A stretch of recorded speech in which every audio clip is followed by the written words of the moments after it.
Hello and welcome to Movies, Films, and Flicks. I am Mark Hoffmeyer, and joining me is a man who knows how much a hen weighs. It's David Cross. It's 3 to 4 pounds, right? Yes, it is. Oh, genius. We've been trying to record this episode, David, for probably 2 years. At least a year and a half. Yeah, Yeah, absolutely. a bare minimum 18 months. Yeah. And now we're doing it. We're Yeah. talking DeepStar Six, Sean Cunningham's Abyss, the movie that they made to get ahead of the abyss. You know what's kind of neat, David? Let's say you and I are a couple producers, and all we do is try to get ahead of movies. So, like, let's say there's a movie coming out called, let's see, The Devil Cotton Candy Monster from Dakota, right? And it's going to be like the next big hit in 2025. And then you and I try to get one out before it, like The Devil Fluffy Sugar Man. The Fluffy Sugar Man is actually a terrifying title for something. Yeah. Because it's But see, if James Cameron was directing the movie, it wouldn't come out for like 3 years. Like, it would be delayed. So you and I wouldn't even have to rush to get it made. So, like, with the Abyss, all the production problems made it really easy for like Leviathan and the Rift and just this movie to just make a really quick film in some water tanks in Malta and dump it in the theaters before the Abyss comes out. Yeah. And then the Abyss came out and was like, all your money is mine. Because like, yeah, sure. All these movies came out first, but the Abyss is the quintessential underwater base movie. Like, there's no arguing. It's just better than all of these other ones. There's really no case. So, like, the only case you could make is you like B movies or you like scrappy movies. This is like I like scrappy movies, so I like this movie. I like Leviathan more, but then I like Leviathan more than the Abyss, which seems weird to say because Leviathan is a lot of fun. Peter Weller jump shoots a grenade into a monster's mouth, so I mean, there's nothing better in life than seeing that. But yeah, that's but no, here we are, man. Deep Star Six, Sean Cunningham, a movie that, $8 million budget. 8 million. 8 million. And you know what's crazy is they so during the commentary for this movie, I got the Kino Lorber Blu-ray for this film. I love Kino Lorber, by the way. They talk about how they had a bigger budget originally. So they're like, okay, well, we'll build this big monster because we have a big budget. So they started building the monster first, but then the budget got slashed pretty much in half and their sets got cut in half. So then they were stuck with a gigantic monster who's supposed to slink around an underwater facility in tiny sets. So it just makes me laugh that this kaiju monster is like hiding in 3 feet of water and then it pops up. It's so, and then what's crazy? They built it like with sponge-like material, and on the behind the scenes making of documentary, they put it in the water and it just sunk. So they needed like 20 people with chains to just lift the thing out of the water. And it looks awesome. It looks like a really cool monster, but they couldn't lift it from the bottom of their tanks because it was so heavy. They needed like dozens of grips with chains to lift it up in the air for a 5-second shot. I also read in Fangoria, so this was in maybe the 1987 edition. No, well, there was a article where someone visited the set, and they said they put airbags underneath it to help make it buoyant. Yeah, they tried everything. They like tried to put holes in it, like they had to work overnight just to get out of the water. Yeah, which sounds like you read the same article, or you used to read something that mentioned from the same article, because that's what they were talking about, the scene where the monster comes out of water and everyone's gym is just eaten in half. And yeah, everything broke the night before, and then they worked all night to get it to float the next day. I feel bad for this production because they had to rush to get it made. They were like, let's get ahead of the Abyss. So that's those giant suits that they had. The Cunningham told this really funny story on the commentary where the guy told them, like, yeah, I got this suit and we can I can do this and I can do that and I can do this, and they're like, oh, okay, cool. So they bring the suit to the set and the guy gets on set and he gets in the suit and he could only do like a quarter of the things that he said he would. And they're like, okay, can you turn around and run? He's like, well, I can stand here and breathe. Like, that's pretty much all he could do. So those giant suits, they were supposed to do more with them, but then they realized how unwieldy they are, and you could just basically stand in them and barely breathe. So they have a monster that's too heavy. They have a budget that's cut in half. They have a tight production deadline, and they have suits that don't work.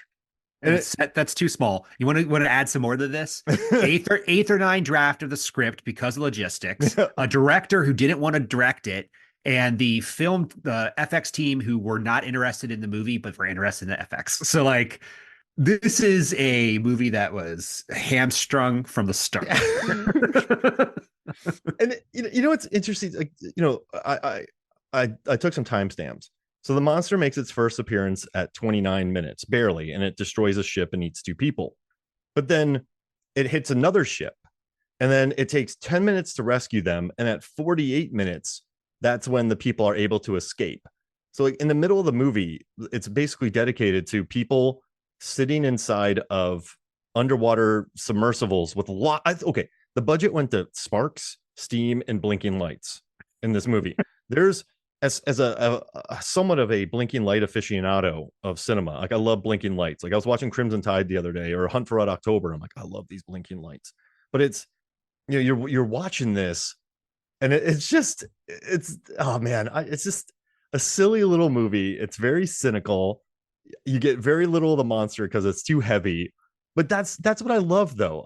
I love the stories to read about this, and anything underwater makes me happy. Like, just give me an underwater creature, give me some submersibles, give me some blinking lights. You've made my day. But yeah, this movie it's not, it is what it is. Okay. You're trying to be positive, and I can honestly be positive. Let me be positive here. So when I first watched this movie, I watched the first half of it 16 months ago. And then we just so many things came between this, and I had a lot going on in life. I'm married, by the way, everyone. Yeah, thank you. But then I rewatched it, and I had a different experience. My first experience was like, oh, this movie's kind of boring, like the first half. And then I watched it a second time. I was like, oh no, I'm totally into this, 100% into this. And what I noticed, what I really thought about the second time was they have a bunch of competent people, and the rising tension is very rapid. So competent people put in situations that you do not have the skills to overcome over and over and over again. And I got into it. I actually really liked it. Nice. Yeah. And listen, like, you know what's crazy? In this movie, they built sets, and then they would put them on the back of like semi trucks and drive them around, or like put them on tires and bounce them. Like, this movie had no budget, and it didn't have a monster. And you know what? Now that you say it, it is nice watching competent people do so. Okay, the plot is so stock, right? It's a bunch of there's an underwater Navy base, and they are naval facility, and they're doing, like, they've been there for 6 months. They were supposed to be there for 4 months, and what they're testing, like underwater colonization methods, and they're also putting like new nuclear missile storage in the bottom of the ocean. It's very unclear. Like, the way I saw it was they're putting in missiles on an unstable area for first off, and that scientists were tagging along to study the marine life. Like, but I didn't even know if that's true. I'm not sure. And but this is trillions of dollars, trillions of 1980s money. Yeah, and like, but you're right. And you know what's interesting too is the monster is such a secondary thing in this movie. Like, this monster isn't really malicious. They just go down deep with lights, and then the monster attacks, and then Miguel Ferrara, or Snyder Ferrar, he blows up like megaton nuclear warheads, which messes up their base. This went through some rewrites, David Cross. But like, there's a scene in this movie where they take this pump jack, and they like pump it up, and then while people are pumping it up, like the extender, there's someone welding it into the ground. I'm like, this is good teamwork. It's moments like that where this movie shines, I think. But the whole idea of like, we gotta hurry, and no, we can't push it, we gotta study, and it's just such stock silly stuff. But it's a creature feature, and I don't care. It's lovely. And a guy's face melts, not really melts, it decompresses and just bleeds everywhere, which is pretty great. The KMB boys did that. But there's some great gore in this, honestly. Like, the only thing I wish is that there was something like that in the first 40 minutes, like the two guys who end up disappearing after going down into the hole. Like if you showed one of them like something happening to them, would have been good. But like let's run through the mechanic, the death scenes here. Hodges and Osborne, right? Yeah, They're you don't see anything nothing. like nothing. But then you have the doctor getting hit. Bersiaga. I'm not sure the Yeah. names in this movie. I cannot remember any of them other than Snyder. Dr. Bersiaga. Yeah, he gets hit in the face with a novel or A nozzle? a trunk, A which big is book? which is a novel way to die. Which I was like, oh, this is pretty fun. And then he bleeds out, which is real, you know, pretty sad. The captain dying was terrifying, truly terrifying. He gets Like, smashed. yeah, that is scary. Another doctor getting blown up with Oh, a yeah, air pump Richardson. gun. What Richardson gets bitten in half, right? Yeah, Then Scarpelli goes down like a chump. They say Scarpelli 18 times in the beginning of this movie. I found the transcript. And I'm like, how many times do they say Scarpelli? It's 18 times, right? And then what? Van Gelder gets accidentally killed by Snyder. yeah, which is something I've never seen on screen before, and I liked it. And then after that, it's electrocution, death by electrocution. But there's like really good ideas in this. It's just it took an hour to get to it. Mm-hmm. You know, Yeah. feels like a first draft of Deep Rising.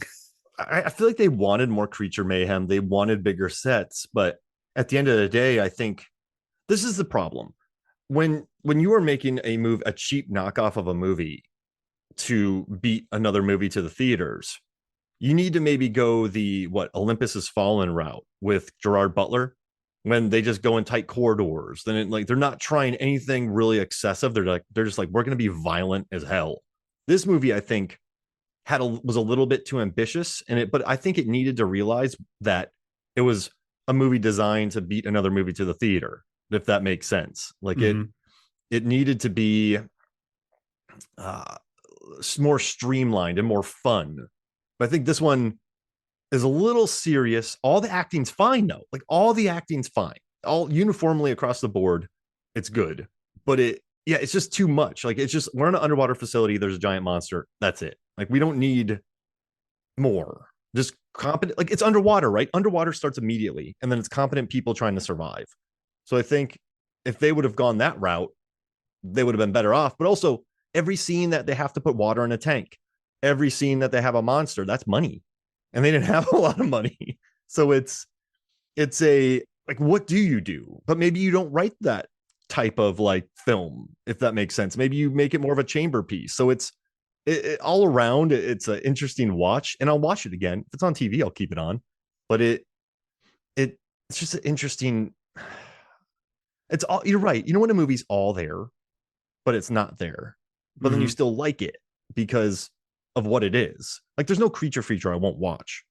Like so it's yeah, but there's a lot more to talk about than I thought there would be. Like Yeah, there is. So what I was thinking when you were talking is I think the lesson here is something that Hollywood needs to relearn every 10 years.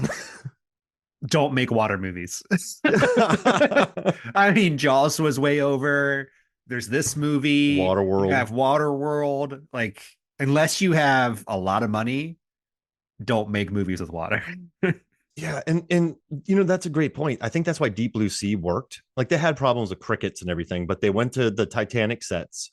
It had a good budget. It had, Rennie Harlan was being watched by the producers, and they did it really smart, and it looks beautiful. But it also had 80 million, $70 million budget. It didn't have an $8 million budget for this. So it's yeah, and what's crazy too is I feel like this crew, when they were during the commentary, I heard nothing about weather. I heard nothing about, you know, anything like waves or tsunamis. No sets got destroyed. It's just a lot of work. And even if the situation's perfect, it's really hard to add water. Like it's just, like, no matter what you do, it's going to be difficult. Like, but you know what's funny about Jaws, right? He wanted to make it scary. He didn't want to use tanks, and you're on the ocean, and you were completely naive to that. In Waterworld, they went to a place in Hawaii where they like called it like Thunder Bay, and and they didn't scout it that well, and then they realized that they could barely get out to sea, And also they went to Hawaii, which is probably what the most expensive state to live in the United States because everything has to get imported. So I mean, all these decisions that were made were bad. And I kind of feel like this movie didn't make a lot of those, not bad. They were naive or they were ambitious. I think this one just didn't have enough money. That's it. Like they just, and it was a little too ambitious. Yes, because I mean, I read about how the original script was thought of as like $100,000, like a tiny, tiny thing. It's supposed to be the thing, but in water. And this is not that. No, no. But that could have worked though. Mm-hmm. The thing in water. Yeah, yeah. I just keep coming back to this movie had a lot of stuff stacked against it, and it still came out pretty good in my opinion. It was fun. I mean, listen, it looks good. The blinking lights are incredible. The performances are all good. Like you have a good cast here. But like you said, it takes a very long time to get started. Like 48 minutes in is when they rescue them from that sub. And then the monster slides in and you see it for about 2 minutes, 2 minutes of screen time. But like when the whole electrocution scene, when when Diana Norris is electrocuting the thing, like that looks awesome. Like she's I don't know, like, but I think she probably could just ran away because that thing was so slow. I mean, Kurtzman and Nicotero did the FX, right? Yep. So like, of course it's gonna look great. It looks awesome. And also too, like, they use a flare gun at the end. They use gasoline, they blow up the monster. I don't know how the guy gets behind the boat. Remember when she's like, "Where'd he go?" And then he's 20 feet behind the boat. Yeah, I don't get it. Yeah. He held his breath for a really long time. Yeah, so I wanted to run through like some of my thoughts when I was watching the movie. And these are just sort of in order of me going down through it, Mark. And I think you could spark some conversation here. The first thing is that I know this director. He did Friday the 13th, which is my comfort movie that I watch all the time. You and I have done a bunch of stuff on it. But the first thing I thought when I was watching this was there's no nudity in this movie. Yeah. Which is wild for the director because he did porn, right? The closest you get is Scarpelli's like crunches, working real hard. And I'm actually shocked by that. I thought he would try to get some nudity in here. It's like a rowing machine she's on. Yeah. And not only that, I thought Scarpelli was the main character. I'm not kidding. I thought she was like in to be the main character, and then she dies just randomly. I mean, she seems like the most interesting one. She seems to pop on screen. She pops on screen, The other ones are very serious in this movie. Like, who is it? It's like McBride, right? Like he's the man with the best beard ever. Man, that thing is manicured. Mm-hmm. That thing's crazy. And he's been in the water for 6 months. He got the best beard. I mean, you know what though? You're underwater for 6 months, so you probably need to keep to a very strict grooming routine to keep yourself sane. Does that make sense? I get it. You want a routine just a day in and day out. But you're not seeing the sunlight. But this movie takes place over a couple days, right? Now we never see him shave, so he doesn't have that 5 o'clock shadow. He just seemingly grows hair in that beard area, which and manicures it. Yeah, but he's fine. But then he's in a relationship, and I don't know, like he's in a relationship with Collins. Yeah, Joyce Collins. But then she's pregnant, and she's also a Navy SEAL. Yeah, she's a Navy SEAL pregnant. He's a kind of a loner, like surfer who just travels the world and takes odd jobs. And then you get a monster, and then you get nuclear warheads. Yeah, there's a lot. This is sort of a creature feature by the numbers. I was making a joke the other day when we were doing on Deep Blue Sea, the podcast. We were talking about deep fear, where you just need certain elements in a movie. So you have a monster, and then you have underwater naval base, and then they rush it, but then the characters have to have a will to survive. But then you toss in a romance, and then you have a pregnant person. Like it just seems like paint by the numbers with creature features. But it's just odd little subplots. Like I like Deep Rising because there's a robbery and everything, but there's none of that. It's just people on jet skis killing each other and being cheeky, which is fun. They know what they are. Yeah. Listen, David, though, I want to say I'm hating on this movie, but it features underwater action, and it features dry for wet action scenes where they just add a bunch of fog to make it look like the piranha thing that we talked about, and it still has a lot. There's little miniatures, and I don't know. Anytime you add those, it makes me happy. So it's not a total wash per se. Like the movie doesn't totally sink, but Yeah. it's just I Mark, I think this is an odd position for us because usually you're the one who's like really into it, and I'm over here like, no, I like it, and then you're like, I'm lukewarm on it. like you know, it's just a lot of people looking at Blinking Lights. This movie, Mhm. it's like Blinking Lights the movie, Yeah. which is fine. But I guess the whole budget, like, but I mean, when you have $8 million and you got to do all the underwater scenes, but everything looks great. Like, I love the sets, I love the work they put into it. You know, the guy who designed the monsters, Chris Wallace, who worked on The Fly, which is pretty incredible, and then Mark Shostrom, like he was a big name in the industry, or he was building his name. So like, it's all. I think they made a good movie, not a good movie. I think the movie makes sense. How's that? Yeah. But I don't know why Makes sense. I don't know why there's nuclear warheads that blow up, because I'm not sure what that affects. Timing. I think they it's there because of timing. They could have easily just had the base shift in the water and then it was filling up and they couldn't stop it. They didn't need the warheads. But that's neither here nor there. But I love it Uh though, because the guy blows up warheads. And he's like, "You idiot!" But he wait. What was Snyder supposed to do? I feel like Snyder didn't do anything wrong here, right? I think Snyder's like, okay, I'm going to go follow protocol. And he follows the exact protocol, does it, and then everyone screams at him. Yeah. I mean, aggression or natural. I probably would have said natural, honestly. Fish are natural. Yeah. Some other things I wanted to continue talking about here. The soundtrack is odd. Soundtrack is like a documentary trying to show you the wonders of the ocean. It's like it's beautiful. It's very Captain Nemo. And then I'm like, doesn't match with all the blood, man. Yeah. Yeah. I, I wonder if they probably just didn't have time. I mean, I don't. Budget. It's almost all down to budget, I think. Almost all Mhm. down to budget. Let's talk about the wardrobe. There are some fantastic wardrobe stuff in here. I'm going to mention two things that I was like, I don't understand these, but they're fun. So is it Joyce? She is Nancy the Everhard. Yeah. yeah, that's Nancy Everhard. Where they're in the mini location, she's wearing like yellow and red, like sweatpants. And I was like, that's a choice. But I guess if you're underwater all that time, you just get comfortable. Yeah. I mean, listen, I mean, I guess it would make sense to wear uniforms every day to keep a structure. But yeah, these guys definitely don't have that. They all have their own personalities. Like the guys in the submarine, one of them has his Mack truck hat on. That's the other one I was going to point out. His facial hair, he doesn't have a mustache. He has the lower beard. He has the chin. He has a literal chin strap. Yeah, it's a chin strap, but it's more. It's like the evolved chin strap. Yeah, it has some flair to it. And they should never let characters chew gum in movies. That's all I'm saying. Yeah, it's annoying. Yeah. I wanted to ask you, are you more terrified of going underwater or into space? Water.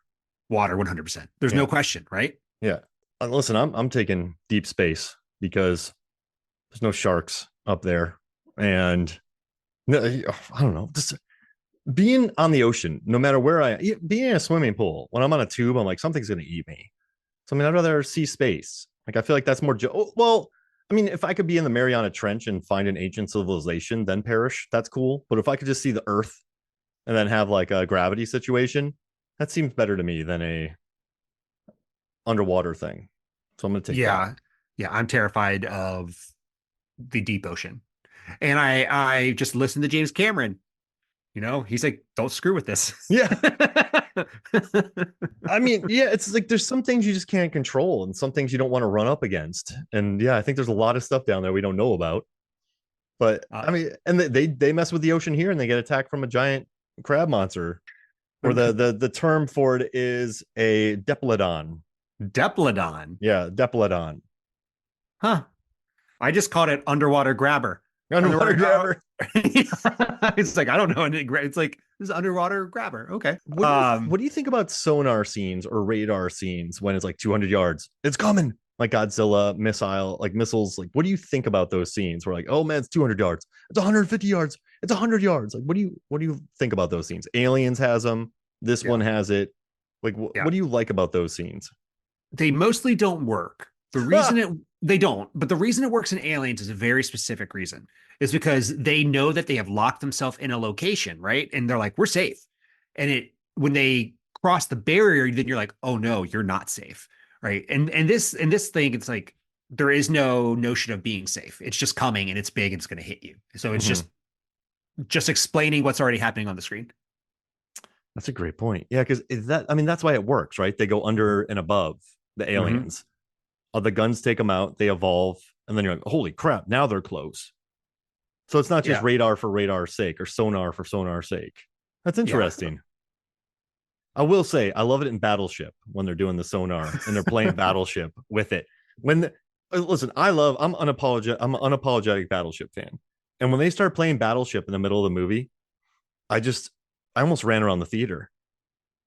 I Yeah. did, David. I almost picked somebody up and sprinted around going, this is a $250 million movie and they're playing Battleship with Yeah. aliens. And slow motion alien boxing, which I've never seen in any other movie. Oh, I love it. And you got Jesse Plemons, Rihanna, just playing Battleship with an alien ship. I think the other thing I want to talk about this movie, particularly this movie, is Snyder. I think he's the most interesting character in the movie. Hmm. I think he pops more than anyone else. And when he dies, you like lose tension in the film. Because what? He's the boss. He's the Well, we gotta hurry. Like what do you like about him the most? he feels like super realistic, right? Like he's trying his best. He's following procedure. Things keep getting screwed up. He doesn't want to be there. And when he dies, there's really no internal tension with the group. Yeah. No, you're absolutely right. He, yeah, he just leaves everyone behind and then he decompresses, Mm-hmm. which I love. Yeah, but like, why does everyone yell at him? Like, remember that scene in the beginning? They leaves him a tape. He's like, "Is it moist? Is it wet? Is it fun? Is it dirty?" Like, he definitely has the most personality. You know what's funny? Whenever I talk to people about this movie, Snyder's the one everybody talks to. Oh, Snyder's death, yo, or Snyder, because Yeah. once again, what did he do wrong? Does he do anything wrong in this movie? He's a brat. He he follows instructions. He does try to escape or leave everyone to die, but he's also highly competent. That's the thing. Like they're like, go do this, go do this, and you know what? He does it. Like at the beginning, Yeah. they're like, what are we gonna do without you? He's like, you would drown, and pretty much it's true. And they talk so much smack to him, like, do it now, Snyder. I don't care. And then Snyder does it. And then he does it well. I feel bad for him. Like he's the one character like yeah, he's the one character with you're like, who is this guy? Like why? Like he's sassy, he has a sleeveless shirt. He's I don't know. I like Snyder. How would you rank these characters? Oh, interesting. I mean, I think Snyder's the most interesting. I think Scarpelli is also interesting. So Snyder, Carpelli, Everhard, Joyce was the character, right? Mm-hmm. And then after that, it gets like kind of whatever. I don't really find the main lead very. He's a blank slate. There's like nothing there. Yeah. Well, just the beard. Yeah, the beard, the Mr. Beard. Yeah, there's nothing there. And after that, I don't really care. Like, I guess the doctor would be the next up. She seemed to be, pretty interesting. Yeah, she's cool. She's just down there. And then she legit tries to electrocute a giant monster, a Duplodon, which makes me happy. But I think yeah, if the movie was Scarpelli and Snyder, like she wants to study things, he's kind of a maniac. I think it could work then. But yeah, I mean, what is a like why like what lead are they trying to copy here with Greg? Let's see, Greg Evigan as McBride. Like, what are they trying to get across with this guy? He's well, honestly, it feels like a little bit of a male Ripley that they didn't flesh out. They're like too scared to do it, right? Yeah, yeah, he's just nice and Yeah. has a great beard. Because it feels like they wanted to make Everhard the main character, but then didn't commit to it. And then you thought Scarpelli was going to be the lead I did. I character. 100% thought she was going to end up being like the quote final girl or final woman. Um, And I was and way wrong on that. do you think everyone on set realized Snyder was strong? Like Miguel Ferrer? Like he's just he's always good in movies. Like I love him in Hot Shots He's good Part in 2. everything. He's Yeah. good in everything he does. So I think Uh, they probably realized he had the hot hand, so they gave him more to do. I think it's just more fun to write bad guys. Yeah. It's more, as a writer, it's more interesting to write the bad guys. But you know what's interesting in him as a bad guy? Like he's a punk, right? He's kind of what's the word? Oh, and also too, I just want to say, going back to the red and yellow, that's smart for the color palette because it's all primary colors in this movie. It's red, yellow, blue, like a lot of the design. So at least they put some thought into that, and they made her seem very comfy. I just want to put that out there because there's a lot of the primary colors in there. I totally lost my chain of thought. But I also want to say, Everhard got jacked in this movie. She's got some shoulders, man. She's like, I wonder if she worked. I wonder if she thought she would be the Ripley type of character in this movie. Yeah, I mean that's kind of the problem. Just there just needs to be more specificity in like it's kind of the whole problem with the movie. But who is the lead? Is everyone the lead? Like what is happening? Can I ask you a stupid question? Why does, when you have an ensemble and you have an ensemble creature feature, so I think Crocodile has a bunch of interesting characters. I think Alien has a bunch of interesting characters. Piranha has some good characters. What makes, like, what's the distribution of characters in a creature feature to make them interesting? Now, this is a big question. I gave you no prep, but why do some move, like, and not just say the script, like, but why do some movies work really well with their ensemble, and why are some ensemble pieces just they never gel? And I wouldn't say it's a problem with it's just actor. noise. Yeah, like, but it's like, what would you say? Like Deep Rising, everyone's cheeky, right? There's no. Are there any serious? Well, there are a couple serious characters in Deep Rising. I think the mercenaries. Some of them are very serious. So then you have the joke guys, and then you have the serious people, and so you don't have all quips. If it was all quipsters, it would be really annoying. In Alligator, just everyone pops an alligator, do they not? Like they an do. alligator, Yeah. like, I feel like there's a lot of pop for them. Balloons just went up on your screen, by the way. I don't understand it. That's really interesting. Pop? Did I say pop? I don't know. But I mean, there are people who are treated like balloons in this movie. Yeah. Oh, yeah, that's true. But I don't know. It's a big question, but I think in these movies, the characters' names. They have their moments. There's a even distribution of seriousness to not serious people. Like I think Lake Placid doesn't work too well because everyone's quippy in it. Yeah. Like everyone's a jokester in that movie, which doesn't. That movie's for freshmen in high school. All right, so you're asked this big question, like why do some ensembles don't work? And I think the real question you're asking me is why don't the characters themselves don't work? Yeah, exactly. And that's, I think that comes down to the intention of the character. And I'm going to pick on what is one of my favorite series of all time a little bit, is Friday the 13th, because we're talking about Cunningham. A lot of the characters in those movies are created specifically for death, and they're not giving any motivation. And so characters in movies and ensembles, when you have to have the characters have some type of motivation or some type of personality before you kill them, it makes their death better. And a counterexample of this, the thing that I immediately popped in my head is Freddy vs. Jason, particularly the cornfield scene, where like no one cares about those guys drinking booze, right, just chugging, and they get immediately killed. Or the well, I guess that's the best one. The second one I was going to talk about was the triple-headed kill in Jason Lives. Yeah, and even with that one, there was a precursor scene setting up the characters like, I hate my boss, which is something that's very relatable. And then they all die anyway. But you can relate to someone being forced to go do something and get their head cut. Yeah, because that movie is really, it's in Friday the 13th regards, that's a good movie with quote unquote good characters for, fodder to be murdered, but they do pop and you do remember them and they do have personality. Yeah. And that's the thing. You just got to give them something relatable or some type of goal, so then you feel bad when they die. And then this movie, a lot of them are just stereotypes or archetypes. Yeah. Just one of them we got to go. We got to keep going. We got to keep going. Like just Van Gelder, right? He's just very Like, we got to keep moving. We got to move fast. And then Scarpelli's like, no, we need to study these caves.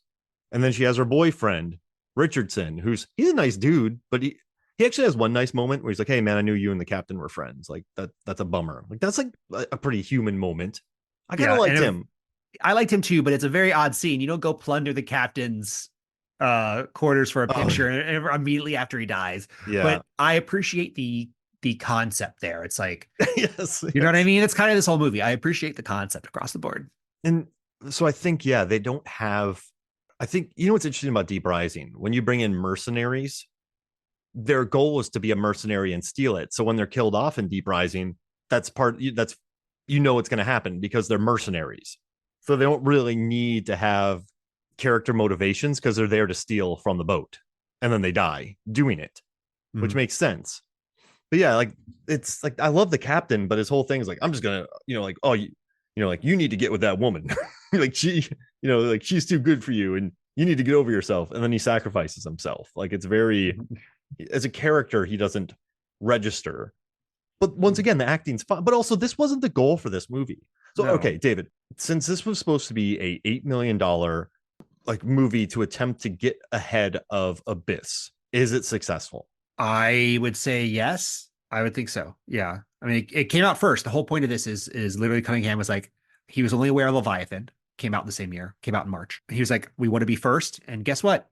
They got it out first. It came out in January. Leviathan came out in March, and then the other ones came out the rest of the other parts of that year. So I think it is successful in some way. The problem with these type of things, like I actually think they should release closer to the big blockbuster movie, like a week or two beforehand, if you're trying to make money, if you're trying to confuse people, because I mean, that's how all the transmogrifiers work, right? They come out just really close to when Transformers come out. There you go. But yeah, I think you should have waited. I don't think being first is it's like all it's cracked up to be. And also by being first, you release yourself in January, which is traditionally the dumping ground. Like remember back in the day, I don't know if it's so much anymore, but August and January were the bad months. So you wanted your big blockbusters to drop in July or late July. There are exceptions, 99 had some exceptions, but for the most part, like mid to late August was the dumping grounds for what was left in movies. And then January too. Everyone talks about movies released in January. It's like I think Underwater was dumped into theaters in January. Like I feel like January's, so you rush to get ahead of everybody, but then when you get ahead of everybody and you're released in January, which is traditionally the dumping ground of movies. So it's, but you know what though? This is 8 mil. I guarantee you that the international rights, the TV rights, the VHS tapes are being sold for a decent amount now because of that Top Gun Pepsi ad. So the VHS tapes were readily available. They could probably sell it to cable stations, get international distribution.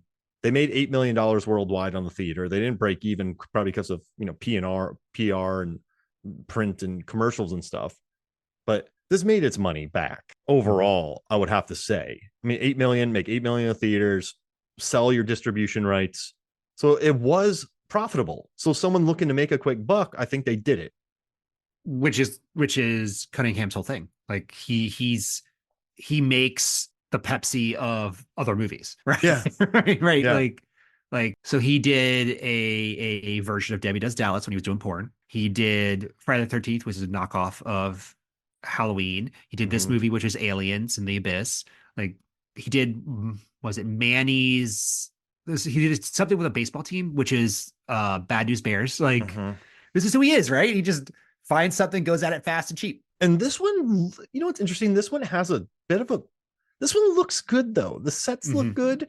This is an interesting, because I don't think any of the sets look bad. I think the monster looks good. I think the performance, like this one feels like a prestige knockoff. Yeah, it does, which is crazy to me when I went and read the original reviews from when the movie came out. By the way, those are hard to find. Like I read the New York Times one and I read the Los Angeles one, and they both like say the monster doesn't look good. And I'm like, really? I think the monster looks pretty good. Yeah, like if you pause it on the monster when it opens its mouth and just like that looks cool, but it's too big. It is. It's 22 feet long, and I just laughed so hard when it came in through a circle that's like 2 feet wide, 3 feet wide. I'm like, What? There's another movie that takes place in an underwater facility, and it's called Deep Blue Sea 2. And that movie has no budget. And I hated it at first, and I love it now. But they realized they had no budget, so they just made the monsters the babies of the So bull smart. shark, the genetically modified bull shark. It's the babies. So you have a bunch of babies running amok in the water. You rarely even see them too. You just see bubbles, just like they're running around like a baby gang, just eating people's legs, and they're like, ah! Like this movie could have had a baby Diplodon, or okay, the Diplodon attacks, right? Hits the thing, destroys something, something gets loose, they fall in, they open up the airlock, and a bunch of tiny Diplodons come in. So you don't have a 30-foot monster that has to hide in 2 feet of water. You have multiple Diplodons attacking. Does that make sense? I mean, I assume there were multiple ones of them because the one inside the base died. And the second, and I thought that was the second one who attacked him up the top because it's trapped in the base. Like, how's it going to get out? Uh, that's, that's my thought. Leviathan has the same end. Have you seen Leviathan? I have not. I have not. Oh man, it's the same thing. It's just, but that's more of a thing on a boat, an underwater thing. Yeah, it handled its budget better. Like it's shot in Malta too, which I love. The tanks there. Yeah. I have some questions for you and some stuff before you get to our draft. Right? I'm excited about our draft. So the first one is like this has a 50% rating on Rotten Tomatoes. What do you think about that? 15? 15. Okay, so 15%. I guess that is, man, I don't think that's I think this needs like a 33. This I think if more people watch this movie in context and wrote about what it was, then I think it would have a higher thing. But I don't think it's a successful creature feature either. But it's still, it should not be fresh. It shouldn't be near fresh. It shouldn't be above 40. If it was like 43, I'd be like, what? So yeah, I think it's low, but I don't think it's unjust. Yeah, it's 2.5 on Letterboxd out of 5, I believe. That's better. But that'd be 50. That's 50%. That seems better than 15 though. It is. I would say this is like, I'd actually say it is around 40, 30, 35 to 40 range. And then that's fine. We do a lot of movies like that. Like, Deep Rising though, I don't know why the score is in the 30s. Like that no idea. It's weird. Clue. It's odd. And this one though, yeah. I mean, but here's the thing. This movie, we watch a lot of movies. And this one, the sets look good. The acting, I think, is uniformly good. It's like you said, it's competent people going through. It just doesn't click all the way. It doesn't hit on every cylinder. Yeah. But yeah, it's better than a 15%. Yeah. So the second thing I wanted to mention here is that it's a follow-up on your mention that this movie was made to make Abyss. And I was trying to figure this out because I was like, oh, why did all these water movies come out within 1989 to, what is it, 95? Something like that, but particularly 89. And one hypothesis that I found was that the Titanic wreckage was found in 85. And then National Geographic did a documentary about it in 87. So everyone was really excited about the Titanic. And people were trying to ride that wave of like underwater excitement. I agree. Yeah, I don't know enough about it to agree or disagree, but that's just a hypothesis that I found. I mean, it sounds good, but I'm really not sure. Like, let's think about Aliens, right? Someone watch Aliens and they're like, okay, Aliens is awesome. And then there's this Titanic thing underwater. Hey, underwater mayhem. Underwater aliens. Yeah. Yeah. And then you just roll with it. And then you build some sets, you dunk some things in some water tanks, you build some miniatures, you got an underwater movie. It's that easy. Yeah, I get it. I totally get the reasoning. And this is something else and not totally related to this movie, but I think it's interesting. I'd like to talk to you about it. So when I was younger, like everyone our age, we would go to Blockbuster, Hollywood Video, all that stuff. This movie was one of the movies that I always wanted to rent, and I was not allowed to do it because it was, horror. If it was a horror was on TV, I could 100% watch it, but I couldn't rent it because, my parents want to get the things they want to watch. So the movies that were also on the list of things that I never actually got to watch, and I was really attracted to the cover, Deep Space with a skeleton floating in space. I'm sure that's Aliens, another Alien ripoff. Cyborg with Jean-Claude Van Damme, still never seen it. And then Leviathan. And this is only based off the box art or all the movies I wanted to watch. I mean, that's you got to watch Leviathan. You got to watch Leviathan. It's good. Okay, is it good? I don't know. It's okay. Whenever I watch Leviathan, I'm like, but then when I think about Leviathan, I love it. Conceptually good. Yeah, because it's a sea monster, man. I'll later on today, I'll be thinking about DeepStar Six, and I'll be like, I love that movie. So it's just anything with water, I adore. And also, so I want to give props to the cinematographer in this movie, Mac Allberg, because I've covered several of his movies. Like I just bought Parasite from Kino Lorber as well. But this is a guy who shot Ghoulies. He did Reanimator. He shot House, the 1985 cult classic horror film. This guy like shot House 2, Deep Star 6, and he did Arena. He did House 3. He did Robot Jocks, which makes me really happy. And like he also shot Innocent Blood, Striking Distance, Beverly Hills Cop 3. Brady, he shot the Brady Bunch movies. He shot Good Burger, which is quite odd. But no, this guy, I'm telling you, it's well lit. You watch this movie. This is one of the strangest let's make a movie in 6 days knockoffs because it actually looks good. Like I love the shots in it. And I don't know. But also too, when you don't have that much time like, when you're dealing water gags. So what do you think? 1-2 takes. So I think in this movie, like, I don't know, there's a scene right between McBride and oh man, I forgot her name already. McBride and Collins. And like they're both kind of like looking in profile, and the rack focus work is really nice. It's just there's a weird this thing. Maybe you know why this maybe doesn't work. This isn't one of my top tier favorite creature features. Is because it's so unbalanced. Like the story is very stock, the characters are stock. It looks good. There's some good shots. Like my brain can't like maybe my brain just can't.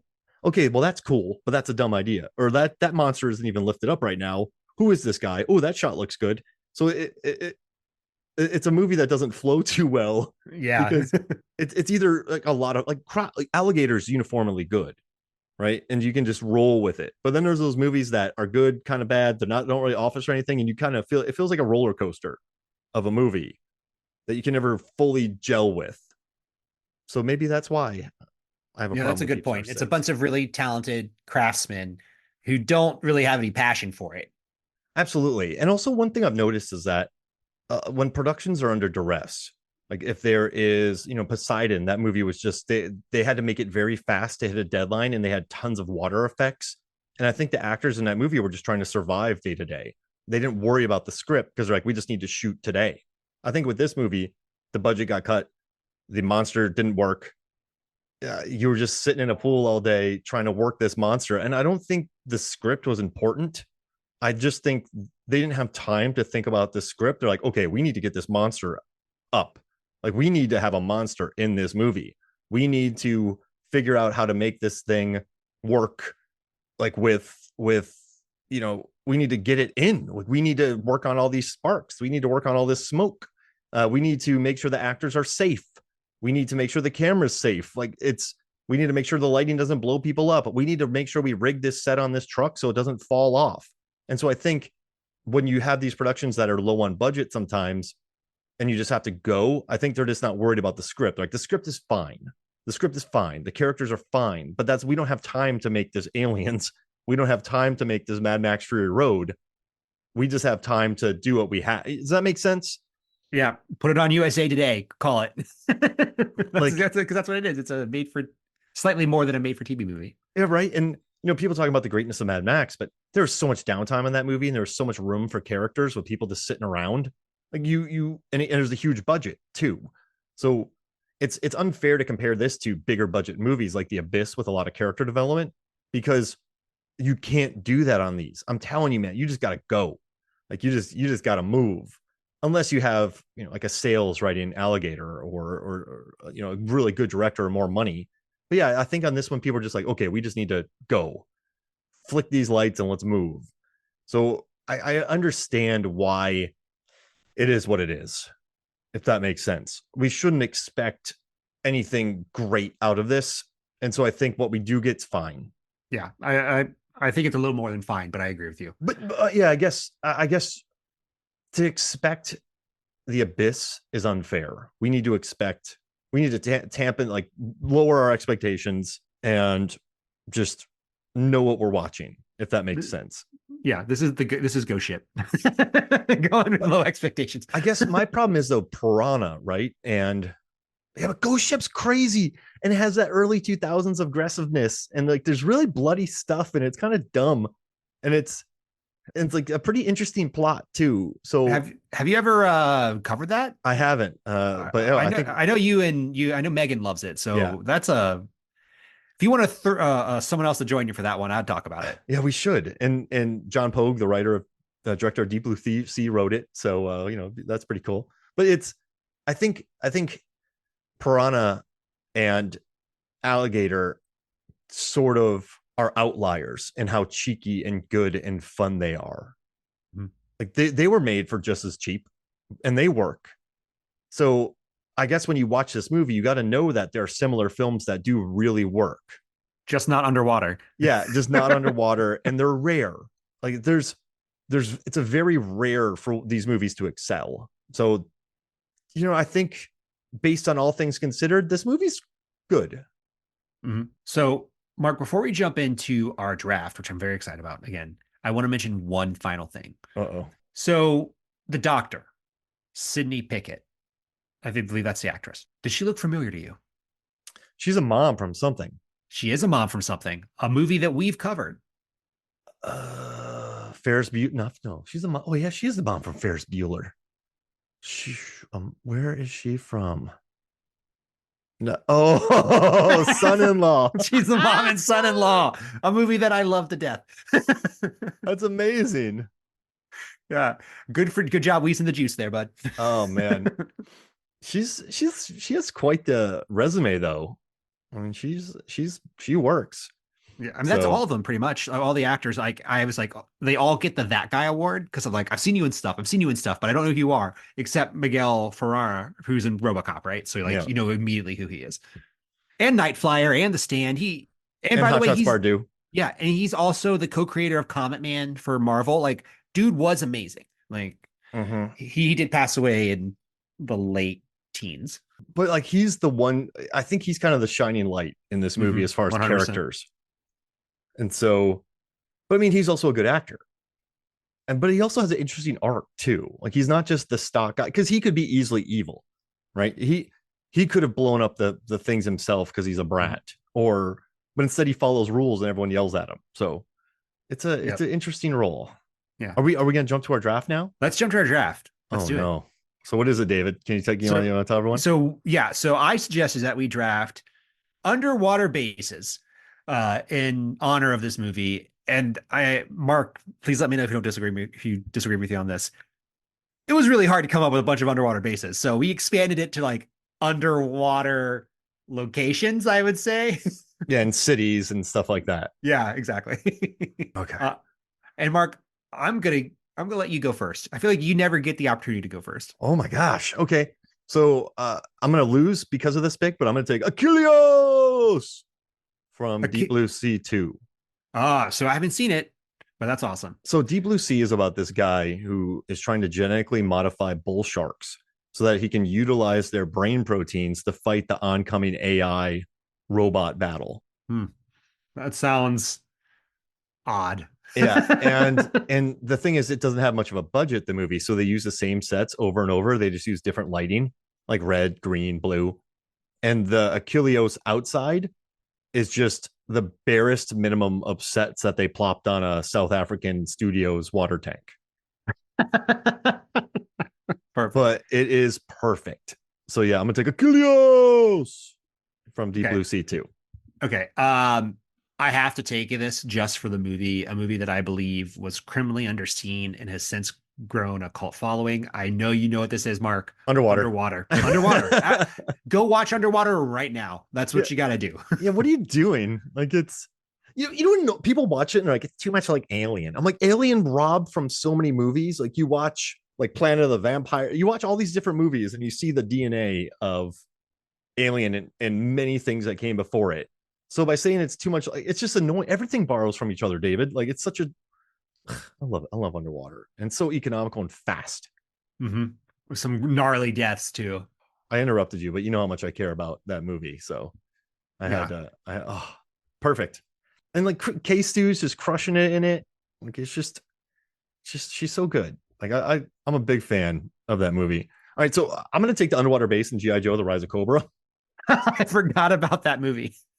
because it's absurd. Have you seen it? Yeah. I have seen both of those movies, but well, I guess there's more than two. I've seen the first two, but I haven't seen after that.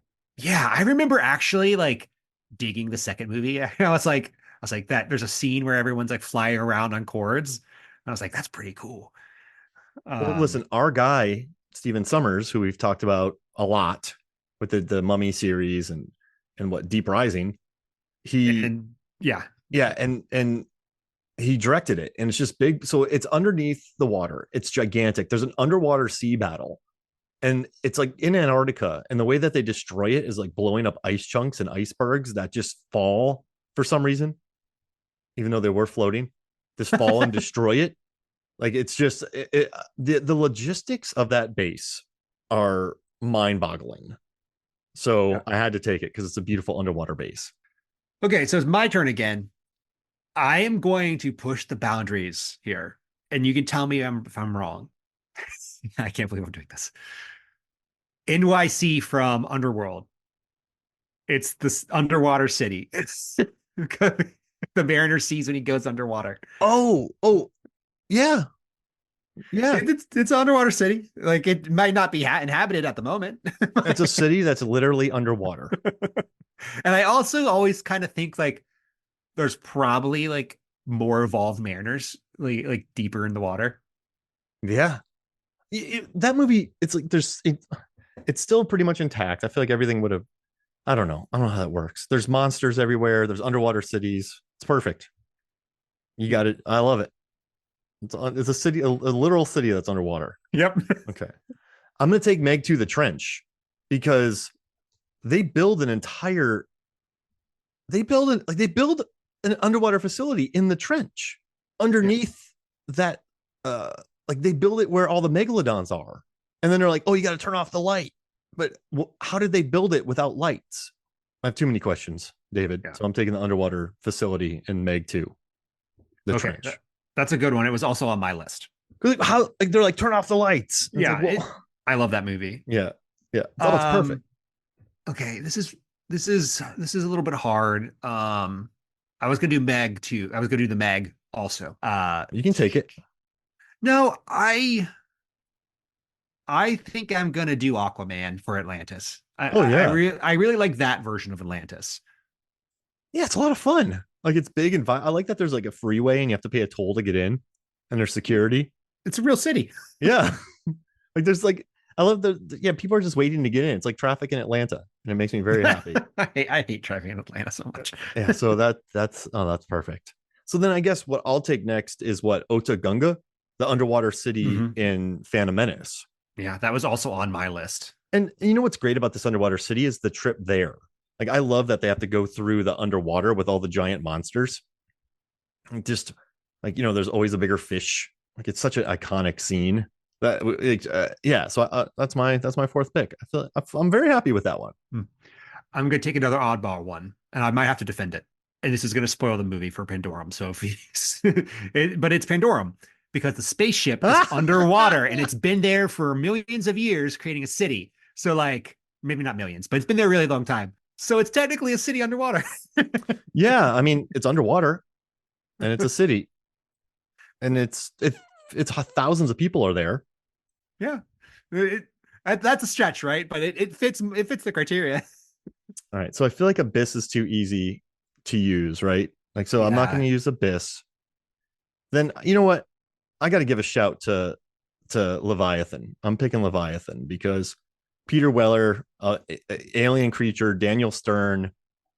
Just it's an underwater facility deep under the ocean, and I love it. So I'm going to take my final one for Leviathan. How are you closing us out? This was easier than I thought, David. Yeah, I here's the thing with the Abyss. I didn't take it because I feel like it's easy, but it's also a must-have in my opinion. You can have it. So I'm gonna take I'm going to take the Abyss, but I'm going to tell you a couple of the ones that I also had that are honorable mentions, right? One, the Breach from Pacific Rim. Like, I really stretched it there. It's not a city, but it is an underwater base because the monsters come through it. Yeah. Yeah. There's Sphere. Yep. I've never seen it, so I can't really say like anything about it other than I know it's on happens underwater. And then the Deep House, which I thought would be an interesting pick.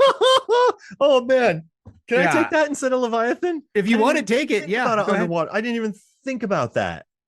I thought about bases or cities, not a house. Yeah, it's literally a house underwater. That's amazing.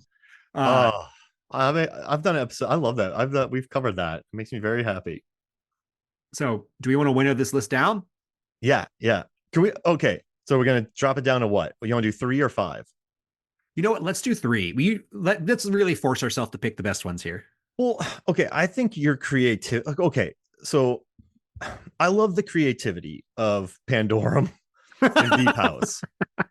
Like it that we like outside the box thinking. So I adore those two. I think those are really good. Okay, let's take it. But if we're gonna take those, let's take a Real one. A real one. And you know what? I don't think we take Abyss. I think we take Underwater. Yeah, yeah. That's 100%. Zero questions. Yeah. I mean, like Rise of Cobra's fine, but I'd rather promote Underwater. Yeah. And that's it. We have Underwater, Pandora, and Deep House. Dude, that's really funny. Pandora it's is a good list. very funny. Oh man, and I left out Deep Blue Sea, but I picked 2, so that made me happy. Yeah. Have you covered Pandorum, or will you? I'm covering it this week with Sanandi. Yeah, it's great. I love that movie. If just your audience should go watch it, and I'm assuming this is going to come out after that one.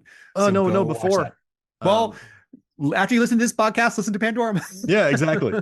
But yeah, this dude, I know that this movie was tough for me, and I hope people don't think I was being negative or just hating on it, but I just I have to get my thoughts out about it because it's not bad, but it's also so rushed, and the characterization is so poor. But that wasn't that type of movie, so we can't look at this as being like, oh, it's not a movie that had time. But movies that with no time have been better. Mm-hmm. So you can't say it's like a classic of the genre, but you also have to understand its limitations. Mm-hmm. So I just wanted to explore that. Yeah, and that's good. And when I watch these type of movies, I put it against the League of Extraordinary Gentlemen. That's my test for, is this movie boring? Yeah. And I think this is better than League of Extraordinary Gentlemen. So there you go. Yeah, and it's just it makes sense, which is nice. So yeah, oh, I love it, David. Hey, where can people find you, man? Let's do one more thing before you jump into that. All right, so one more thing. So this wraps our Jaws ripoff series. 2 years in the making. Has it been that long? Yeah, probably. I don't think it's been 2 years, but it's been a while. I had a lot going on in 2023. What are your thoughts? Like we've done all these ripoffs. I mean, Alligator and Piranha. I mean, Alligator and Piranha, I adore beyond words. Mm-hmm. Grizzly was fine, but man, I love Alligator. Like Forster's work, and then I forget the name of the actress, but she's perfect in it. He's hilarious. You want to come look at my rock collection? Like it's a very funny, well-made movie. And Piranha just made me admire Joe Dante's work even more. Mm-hmm. So I love those two movies. Just I love that we discovered them and explored them, and yeah, that's my favorite part. I love those movies so much. For me, the big find there was Piranha. I love Piranha a ton. I love Alligator too, but Piranha is we've done 4, Grizzly, Piranha, Alligator in this movie, but Piranha was a standout for me. Yeah, it's so. I loved reading about the drinks that you should do and the way to promote it, and just I love that they tricked the army with a fake script. Like it's amazing. It's amazing.